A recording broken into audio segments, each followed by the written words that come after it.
आपली संस्कृती, आपले संस्कार सदा राहू दे आपल्या सोबत। भारताच्या महान ग्रंथांचे आणि काव्यांचे संपूर्ण संकलन सबस्क्राइब करा तिलक।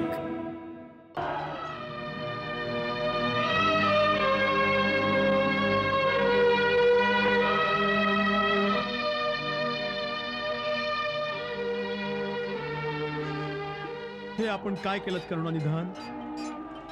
माझ्यासारख्या एका राक्षस जातीच्या तुच्छ जीवासाठी आपले प्राण संकटात टाकले। मित्रता जात पात नाही पाहत महाराज विभीषण।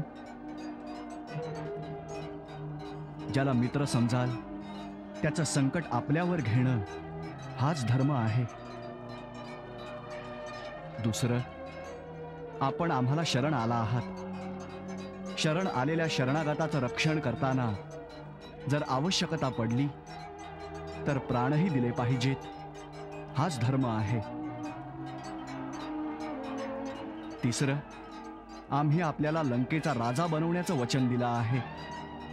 आमच्या रघुकुलामध्ये ही रीत सदैव चालत आली आहे की प्राण गेला तरी वचन मोडता कामा नये, आणि आम्ही तर आमचा धर्म पाळला आहे। नाही रघुवीर समा मित्र कोणी, नाही प्रभु सम प्रतिपाल। मित्रांची संकटे झेले, होऊन त्यांची ढाल। चलावे, शिबिरात चलावे, आपल्या घावावरती उपचार केले पाहिजेत। बंधू, युद्धभूमीतून तर केवळ प्राण गेल्यानेच दुसऱ्यांच्या खांद्यावरून उचलून नेलं जातं। छोट्या मोठ्या घावांनी घाबरून पळून जाणाऱ्यानं युद्धभूमीत आलंच नाही पाहिजे।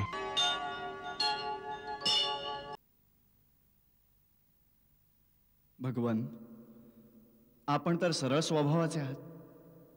बालकाच्या बोलण्याकडे नका लक्ष देऊ, आणि त्याशिवाय त्यानं तर आपला काही अपराध नाही केला। आपला अपराधी मी आहे। माझ्याच हातून हे धनुष्य भंग पावलं। जर दंड द्यायचाच असेल तर मला द्या। मला आपला दास समजा, आणि वाटलं तर मजवर कृपा करा वा क्रोध करा, नाहीतर माझे प्राण घ्या। ज्या प्रकारानं आपला क्रोध शांत होऊ शकेल तो उपाय करायला मी तयार आहे। तूही काही कमी धूर्त नाहीस। भगवान शंकराचं धनुष्य तोडून आता मलाच ज्ञान शिकवतोयस। तिकडे तुझा छोटा भ्राता तुझ्या संमतीने मला भडकवित आहे, मला क्रोधित करून माझं बळ क्षीण करीत आहे, आणि इकडे तू आम्हाला हात जोडून असा अनुनय विनय करतोयस। परंतु हे छळकपट आणखी नाही चालू शकणार। तू समजतोयस की स्वतःला राम म्हणवण्याने तू परशुरामाचाही सामना करू शकशील। चल उचल शस्त्र आणि माझ्या बरोबर युद्ध कर। मी तुला निशस्त्र नाही मारणार, विरोचित मृत्यूचा अवसर देईन, आणि युद्ध नाही केलंस तर भ्रात्या समवेत तुला आत्ताच मारून टाकेन। प्रभू, जर रणामध्ये आम्हाला कोणी ललकारलं तर क्षत्रिय धर्माच्या अनुसार आम्ही त्याच्याशी अवश्य लढू। मग तो स्वयं काळही का असेना, परंतु आम्हा रघुवंशीयांचा हाही धर्म आहे की आम्ही गौ, ब्राह्मण आणि स्त्रीवर हात नाही चालवत। ब्राह्मण आमच्यासाठी सदा पूजनीय आहे, आणि त्यांची सेवा करणं आमचा परमधर्म आहे। मग प्रभू आणि सेवक यांच्यात युद्ध कसं होऊ शकतं? आपली आणि आमची बरोबरी कशी होऊ शकते? भगवान, माझं तर छोटंसं नाव आहे राम, पण आपलं परशु समवेत परशुराम। आपण आपल्या रामाला अजूनही नाही ओळखलं, परंतु मी तर आपलं प्रभुत्व जाणतो। आपल्याकडून हरण्यातही माझी जीत आहे. विप्रवंशीवर अस्त्र टाकता हारलो तरी ती मजला जीत वाटते.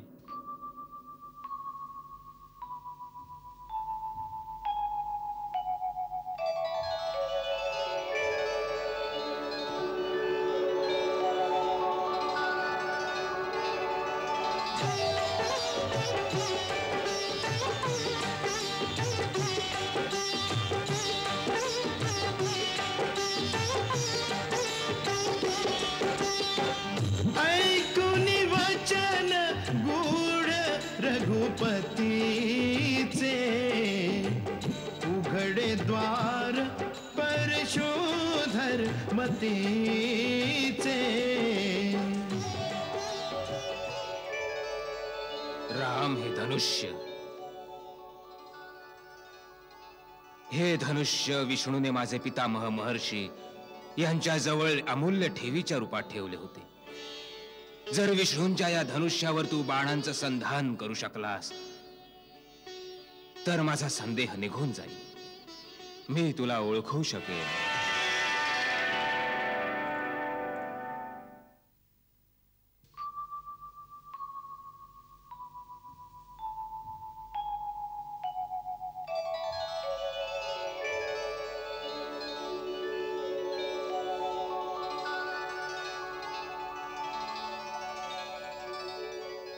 भृगुनंदन, आपण जाणता की एक दिव्य वैष्णव बाण कधी रिक्त नाही जात. परंतु एक तर आपण ब्राह्मण आहात आणि दुसरं गुरु विश्वामित्रांच्या बहिणीचे पौत्र, म्हणून मी हा अमोघ बाण आपल्यावर नाही चालवू शकत. आता आपणच सांगा की मी कुणाला नष्ट करू. आपल्यापाशी मनाच्या गतीने सर्वत्र येण्या जाण्याची जी शक्ती आहे तिला, की आपण आपल्या तपोबलाने जे पुण्यलोक अर्जित केले आहेत त्याला नष्ट करू. हे रघुनंदन, माझ्या आवागमनाच्या शक्तीचा नाश नको करूस.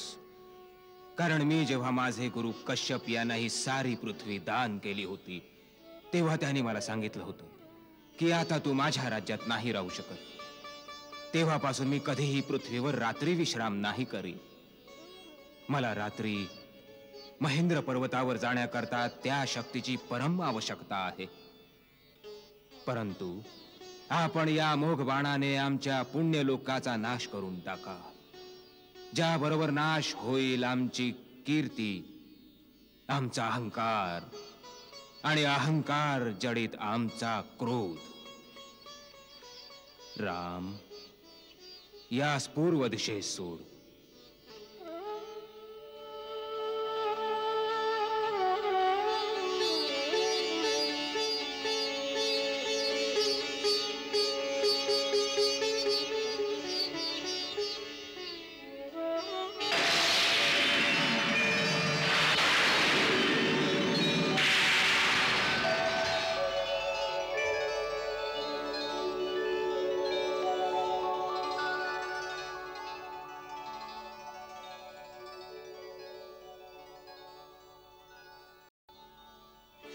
जय रघुनंदन, तुझा विजय हो.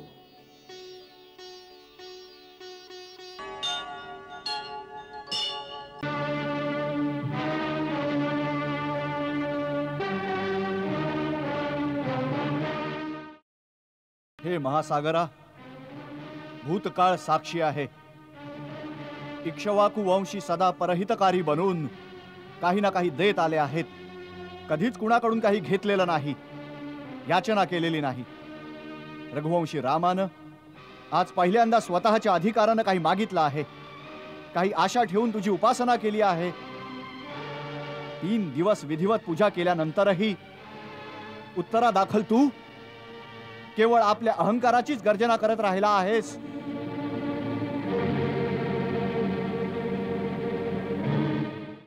मंदगती जलनिधी, तुझ्यावर रामाच्या प्रार्थनेचा काही प्रभावच नाही पडला. तू रामाच्या विनम्रतेला त्याची असमर्थता समजून चढेल बनला आहेस. जगानं आजपर्यंत रामाची कृपा पाहिली आहे, त्याचा कोप नाही पाहिला.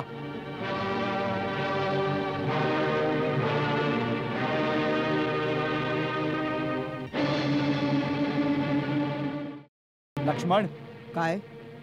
तू माझं धनुष्य आणि सर्पासमान भयंकर बाण घेऊन ये. आज जग रामाचा क्रोध सुद्धा बघेल. जशी आज्ञा दादा. हे कार्य जर त्याच क्षणी केलं असतं तर आपले 3 दिवस व्यर्थ नसते गेले. आता एक क्षणही व्यर्थ नाही जाऊ देणार. तू माझं धनुष्य बाण घेऊन ये. जशी आज्ञा दादा.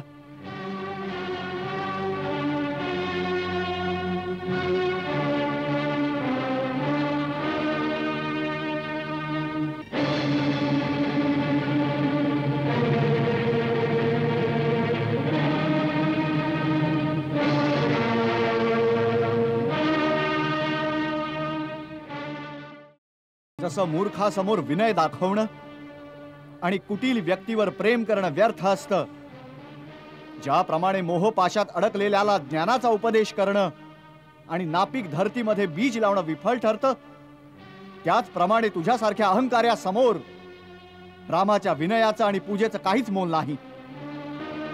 समस्त देवी देवता आणि इथले चराचर जीव या गोष्टीला साक्षी रहा की माझ्याकडे समस्त समुद्राला सुकवण्याची शक्ती असतानाही मी वरुण देवतेचा मान ठेवण्यासाठी पूर्ण विनय आणि सच्च हृदयानं समुद्राची पूजा केली आहे आणि सेनेसहित पार जाण्यासाठी याच्याकडे सहाय्य मागितलंय.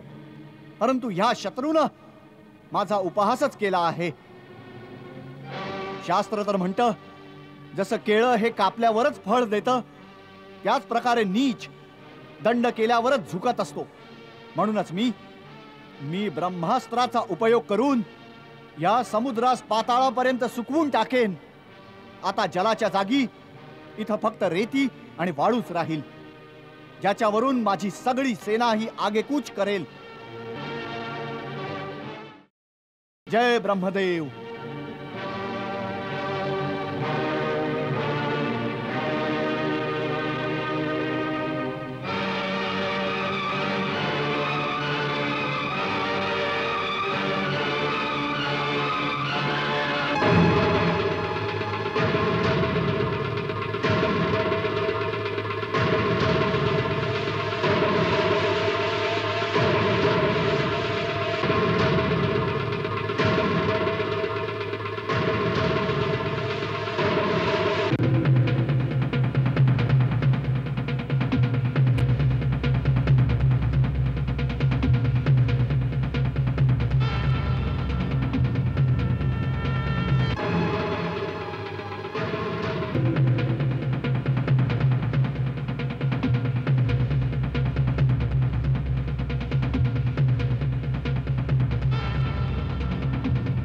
त्राहिमाम त्राहिमाम त्राहिमाम त्राहिमाम त्राहिमाम.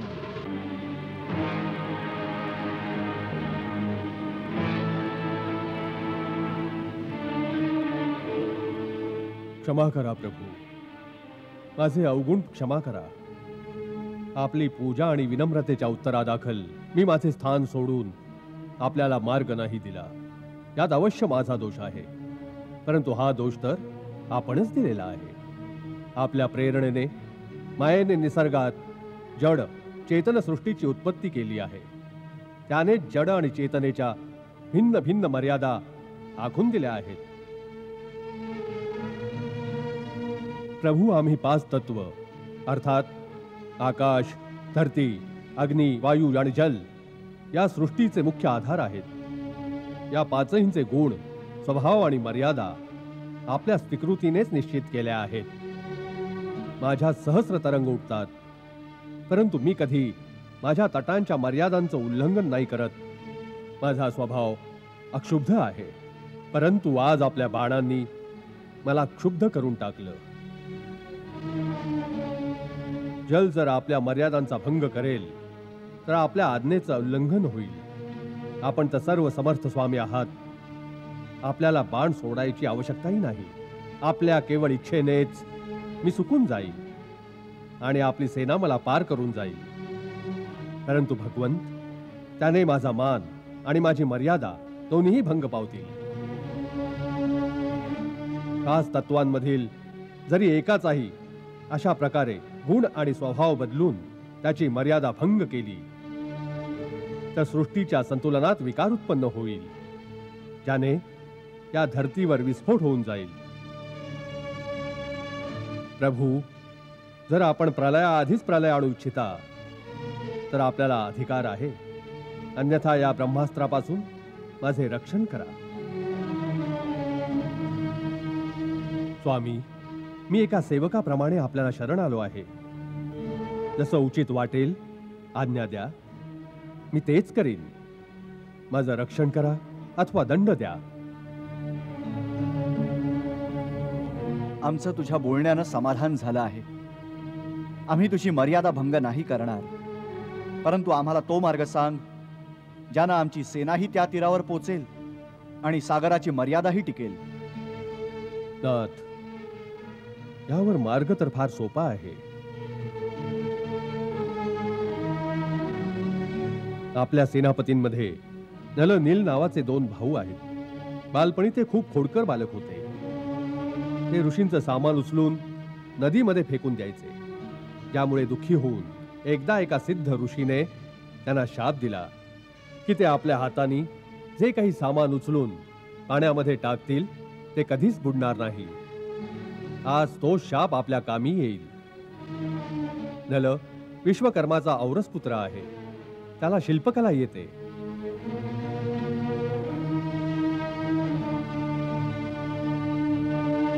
जर हे दोघं भाऊ आपल्या हाताने पाण्यात दगड टाकून समुद्रावर सेतू बांधायचं कार्य करतील तर लंकेपर्यंत एक असा सेतू तयार होऊन जाईल ज्यावरून चालत आपली सेना समुद्राच्या पैल तीरी पोहोचेल. मी वचन देतो की त्यांनी टाकलेल्या दगडांना आणि त्यापासून निर्मित सेतूला स्वतः मी धारण करून सेतू बंधनामध्ये स्वतः त्यांची मदत करीन. या प्रकारे समुद्राला बांधल्याने तिन्ही लोकांमध्ये आपलं सुयश गायलं जाईल. हे रत्नाकर, हे सागर, आम्ही तुझ्यावर खूपच प्रसन्न आहोत. तुझ्या उदारतेनं आम्ही तुझ्या प्रेमाचे ऋणी झालो आहोत. परंतु आमच्या एका अजून समस्येचं समाधान कर. आज्ञा प्रभू. आमचा हा बाण अमोघ आहे. एकदा का हा धनुष्यावर स्वार झाला की लक्षवेध केल्याशिवाय हा परत भात्यात जात नाही. म्हणून तू आम्हाला आता हे सांग की मी हा बाण कोणत्या दिशेला आणि कुणावर सोडू. प्रभू, उत्तर दिशेला धुमकुल्य नावाचा एक पवित्र देश आहे. तिथे मोठे भयानक दस्यू राहतात, जे आपल्या पापकर्मांनी तिथल्या पवित्रतेचा नाश करतात आणि माझ्या जलाचा दुरुपयोग करतात. प्रभू, आपण आपल्या बाणाला त्यांच्यावरच सोडावे. तथास्तु. या बाणाच्या प्रहारानं तिथली धरती मरुभूमी होऊन जाईल, परंतु तिथं अनेक सुगंधी औषधी वनस्पती उत्पन्न होतील, ज्याने जीवसृष्टीचं कल्याण होईल.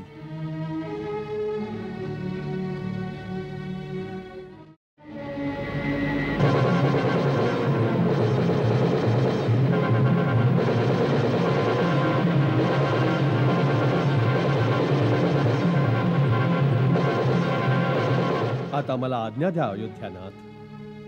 शिवशंकर आणि माता भवानी आपल्याला विजयी करतील. सिद्धिविनायक आपलं सकल मनोरथ सिद्ध करेल.